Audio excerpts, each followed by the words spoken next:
हिमाचल प्रदेश के मुख्यमंत्री जयराम ठाकुर ने तीसरी लहर को लेकर जताई चिंता। कहा, दुनिया भर में बच्चों के लिए अधिक चिंताजनक साबित हो सकती है तीसरी लहर। मुख्यमंत्री ने बाल रोग से संबंधित स्वास्थ्य ढांचे को मजबूत करने पर दिया जोर। सोलन में झुग्गी झोंपड़ी में रहने वालों को नहीं पता कहां लगेगी कोरोना वैक्सीन। अशिक्षित और बिना मोबाइल के कैसे होगा झुग्गी झोंपड़ी में रहने वालों का रजिस्ट्रेशन। सरकारी योजनाओं से भी अनभिज्ञ। मंडी जिले के नगवाई के राजेश शर्मा उठाकर ले जा रहे अपना घर। 4 लेन के कारण सड़क के नजदीक हो गया था घर। तकनीक का सहारा लेकर घर को ही उठाकर ले जा रहे 120 फीट दूर क्षेत्र के लोगों के लिए आकर्षण का केंद्र बन रही आधुनिक तकनीक। और धर्मपुर में धड़ल्ले से हो रहे घटिया निर्माण कार्य। भराड़ी में एक दिन में ही उखड़ गई सड़क। भूपिंदर सिंह ने जड़े आरोप। कहा, ठेकेदार को बचाने के लिए 9 बजे से पहले ही विभाग ने बजरी समेटने के लिए लगा दिए मजदूर। नमस्कार, स्वागत है आपका HP 24/7 में। मैं हूं आपके साथ परी शर्मा। शुरुआत सूबे के मुखिया से। मुख्यमंत्री जयराम ठाकुर ने शिमला से राज्य में कोविड-19 की स्थिति की समीक्षा के लिए राज्य के सभी मेडिकल कॉलेजों के उपायुक्तों, पुलिस अधीक्षकों, मुख्य चिकित्सा अधिकारियों, प्राचार्यों और चिकित्सा अधीक्षकों के साथ वर्चुअल बैठक की अध्यक्षता करते हुए कहा कि चिकित्सा बिरादरी को कोरोना वायरस की संभावित तीसरी लहर से प्रभावी ढंग से निपटने के लिए संभावित आवश्यकताओं और रसद के बारे से पहले से ही योजना बनानी चाहिए। मुख्यमंत्री ने कहा कि अगर ऐसा होता है तो तीसरी लहर बच्चों के लिए अधिक चिंताजनक साबित हो सकती है। इसलिए सभी स्वास्थ्य संस्थानों में बाल चिकित्सा वार्डों और सेवाओं को मजबूत करने पर अधिक जोर दिया जाना चाहिए। उन्होंने कहा कि बाल रोग से संबंधित स्वास्थ्य ढांचे को मजबूत करने पर विशेष ध्यान दिया जाना चाहिए। साथ ही प्रदेश में गर्भवती महिलाओं के टीकाकरण की संभावनाएं तलाशी जानी चाहिए। जयराम ठाकुर ने कहा कि राज्य सरकार ने सभी हितधारकों के सक्रिय सहयोग से कोरोना महामारी की पहली लहर को सफलतापूर्वक पार कर लिया है और अब उम्मीद है कि राज्य धीरे धीरे दूसरी लहर से भी बाहर आ रहा है। उन्होंने कहा कि अभी भी हमें और अधिक सतर्क रहने की आवश्यकता है क्योंकि अभी महामारी खत्म नहीं हुई। जयराम ठाकुर ने कहा कि राज्य में कोरोना के मामलों की संख्या में धीरे धीरे कमी आने पर लोग समय समय पर आकस्मिक दृष्टिकोण अपना सकते हैं। इसलिए राय बनाने वालों को उन्हें और अधिक सतर्क रहने के लिए राजी करना चाहिए। जयराम ठाकुर ने कहा कि कोविड-19 से जुड़े कलंक को दूर करने के लिए लोगों को संवेदनशील बनाने के लिए सूचना, शिक्षा और संचार गतिविधियां बेहद महत्वपूर्ण है। उन्होंने कहा कि इस वायरस से जुड़े कलंक के बारे में लोगों को शिक्षित करने के लिए जनमत निर्माताओं, स्थानीय नेताओं, पंचायती राज संस्थाओं के निर्वाचित प्रतिनिधियों को शामिल किया जाना चाहिए। उन्होंने कहा कि अब धीरे धीरे उन समर्पित कोविड-19 अस्पतालों को डी नोटिफाई करने का प्रयास किया जाना चाहिए। अन्य बीमारियों के मरीजों की सुविधाओं के लिए कोई कोविड-19 मरीज नहीं है। उन्होंने कहा कि इसी तरह राज्य सरकार द्वारा मांगे गए निजी अस्पतालों को भी निष्क्रिय करने का प्रयास किया जाना चाहिए। जयराम ठाकुर ने कहा कि प्रभावी निगरानी के साथ साथ परीक्षण, ट्रेसिंग और उपचार की दोहरी रणनीति अब भी प्राथमिकता बनी रहनी चाहिए क्योंकि संकट अभी खत्म नहीं हुआ।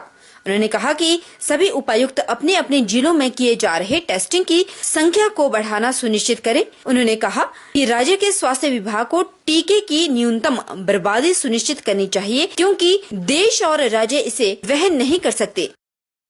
अब बात आ रही है कि आने वाले समय में अब प्रेडिक्शन है कि थर्ड वेव भी आएगी और ये कहा जा रहा है, ये आपको मान करके चलना पड़ेगा कि ये हो सकता है क्योंकि दूसरे देशों में कुछ जगह इस तरह के दौर हुए।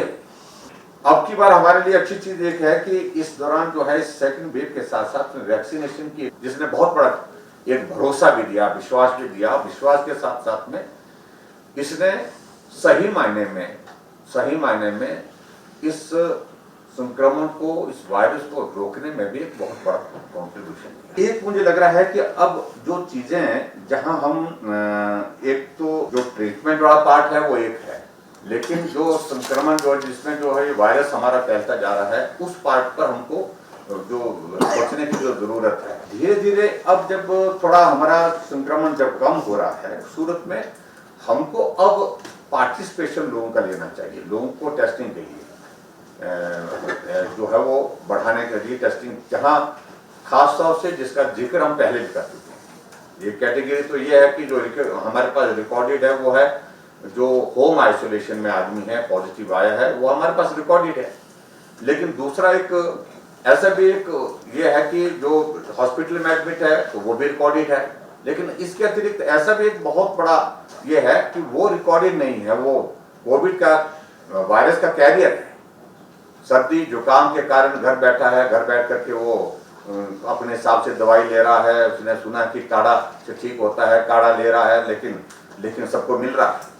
लेकिन फिर भी उसके बावजूद वो कैरियर तो है ही है ना, हमको इस कैरियर को रोकना है, वो एक इम्पॉर्टेंट है। उसके लिए जो टास्क फोर्स बनाई जो जिसको कोविड कंट्रोल करने के लिए जिसमें एक भूमिका रहेगी उसको, तो उसमें मुझे लगता है कि हमको लोगों को जिनका लोग सुनते हैं मानते हैं उन लोगों को भी कांटेक्ट करना चाहिए।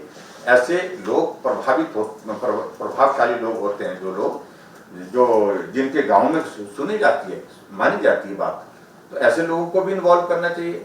और संभव हो सके तो उसमें जो कोविड पेशेंट रहे हैं और नेगेटिव हो गए हैं, जो एक पीड़ा के दौर में से गुजरे हैं और जिनको अनुभव है कि कोविड क्या होता है, वो अपने अनुभव करना जिक्र करें इन लोगों के बीच में, ताकि वो समझे इस बात को किस तरह से उस जो आदमी कैरियर है उसको डिटेक्ट करना और डिटेक्ट करने के बाद उसको कंटेन करने के साथ साथ में उसकी टेस्टिंग करने के बाद फिर ट्रीटमेंट करना। ये सारा मुझे लगता है कि ये बहुत महत्वपूर्ण है। इस बार हिमाचल के ऊपरी क्षेत्र के कई इलाकों में अप्रैल मई में बर्फबारी और उसके बाद ओलावृष्टि और तूफान से नकदी फलों और फसलों को भारी नुकसान पहुंचा है।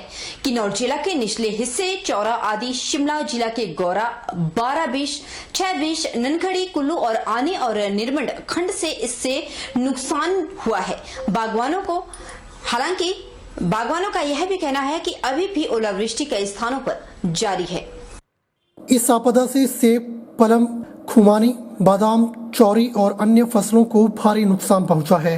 सरकार से लोगों ने कोरोना के इस दौर में जीवन यापन के लिए नुकसानियों की भरपाई की मांग उठाई है। बागवानों का कहना है कि फसल बीमा योजना के तहत बैंकों से बीमा कंपनियों को किसानों के खाते से किस्त जा रही है, लेकिन बर्फ, ओलावृष्टि और तूफान से हुआ नुकसान बीमा में कवर नहीं है। इसलिए सरकार मध्यस्थता कर किसानों को बीमा कंपनियों से मुआवजा दिलाए। किसानों का यह भी कहना है कि हिमाचल प्रदेश राहत मैनुअल में भी बर्फबारी, ओलावृष्टि और तूफान से होने वाले नुकसान पर राहत का प्रावधान नहीं है, इसलिए राहत मैनुअल में भी संशोधन किया जाए।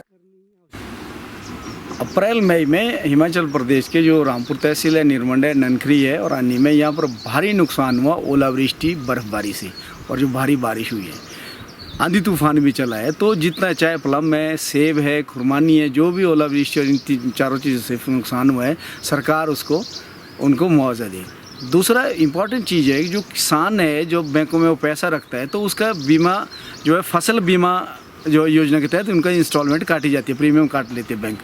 लेकिन इसमें ये चीज़ें है ही नहीं है। भारी बारिश हो, ओला से हो या बर्फबारी से, उसमें प्रावधान ही नहीं है कि भाई इस नुकसान का भी किसानों को जो है वो कंपनसेशन देगी कंपनियां।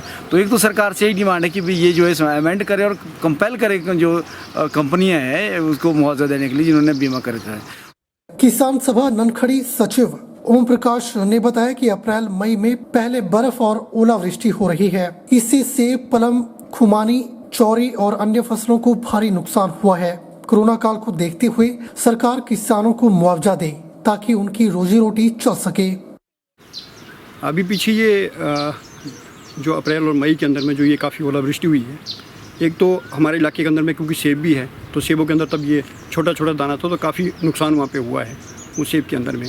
और उसी के साथ ही क्योंकि बहुत बड़े इलाके के अंदर में, ननखरी के अंदर में, पूरे ननखरी के साथ बड़ा इलाके में, वहाँ चेरी की फसल लगभग तैयार फसल थी, जिसमें 65 से 70% जो फसल है वो बर्बाद हुई है उन इलाकों के अंदर में। और लगातार ये जो तूफ़ान है, ये जो ओलावृष्टि है, ये लगातार चल रही है उन इलाकों के अंदर में।